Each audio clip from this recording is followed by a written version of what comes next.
श्रोतेहो नमस्कार. ऐसी अक्षरे रसिके या कार्यक्रमामध्ये आज आपण ऐकणार आहोत ऋषिकेश दाभोळकर यांच्या गोष्टदिंडीच्या गोष्टीचा 8वा भाग. या गोष्टदिंडी दरम्यान अनेक पालक आणि शिक्षकांशी माझं बोलणं होतं.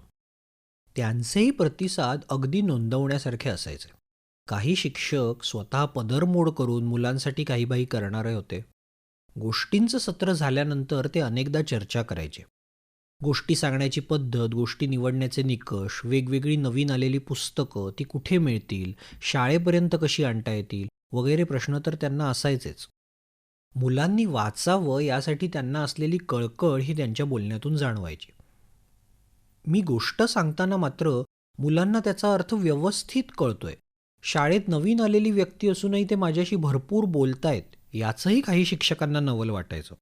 गोष्टीची ताकद जणू नव्याने त्यांना जाणवत होती. गोष्ट आणि धडा यात काय फरक असेल याबद्दल या निमित्ताने झालेल्या गप्पा खूप लक्षात राहण्यासारख्या होत्या. पालकही अगदी वेगळ्या प्रकारे रिॲक्ट व्हायचे. किती जण हा कार्यक्रम लहान मुलांच्या गोष्टींचा आहे असं याकडे बघायचे. कार्यक्रम सुरू असताना लांब उभं राहून दुरून कार्यक्रम निरखत असायचे. मग त्यांना वाटायचं इथे काहीतरी मजेशीर चाललंय. ते थोडे जवळ येऊन उभे राहत. गोष्ट जेव्हा संपायची तोपर्यंत ते मुलांच्या सोबत बसून गोष्टींचा आनंद घेत असायचे. इतकंच नाही तर नंतर त्यातले अनेक जण थांबून मुलांची पुस्तकं वाचत बसायचे. गोष्ट ही फक्त मुलांसाठी असते आणि आपल्याला त्यात काही मजा येणार नाही असं मला वाटायचं.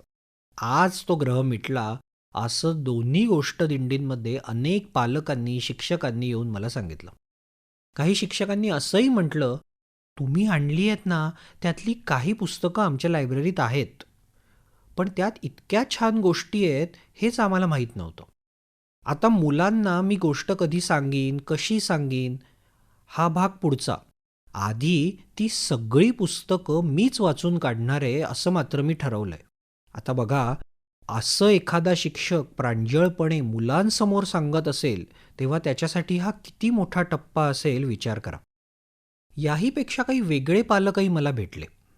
काही शेतमजूर आपल्या मुलांसोबत राहत नाहीत. आश्रमशाळांमध्ये त्यांची मुलं राहतात. रविवारी बाकी शाळा बंद असताना मी त्या आश्रमशाळांमध्ये जायचो. तेव्हा त्यातले काही पालक मुलांना भेटायला आलेले असायचे. आपली मुलं पुस्तकं वाचण्यात गढली आहेत हे तर ते नुसतं निरखत बसायचे. त्यातले काही पालक दारू पिऊन असायचे, काही अतिशय थकलेले किंवा एखाद्या आजाराने ग्रस्त असायचे. त्यांच्याशी कोणी पालक म्हणून यथोचित आदर देऊन बोलतोय, त्यांच्यासोबत बसून भाकर तुकडा मोडतोय, इतक्या साध्या अनुभवालाही ते पारखे असणारे पालक होते. एका गोष्टीच्या सत्रात असेच एक जण आले. दारू प्यालेले होते. मोठ्याने बरळू लागले. कुणाचे बाबा आहेत का हे असं मी विचारलं तर मुलांचा हात वर झाला नाही, पण पहिल्या रांगेत बसलेल्या एका मुलाचे डोळे बोलले. मग मी जणू काही घडलंच नाहीये असा आवेश आणून ती गोष्ट पुन्हा चालू केली.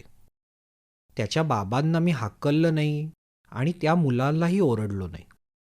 गोष्टीची जादू अशी की ती व्यक्ती बोलत असताना बाकी मुलांनी ते कानीच घेतलं नाही आणि मीही त्याच्याकडे लक्ष दिलं नाही.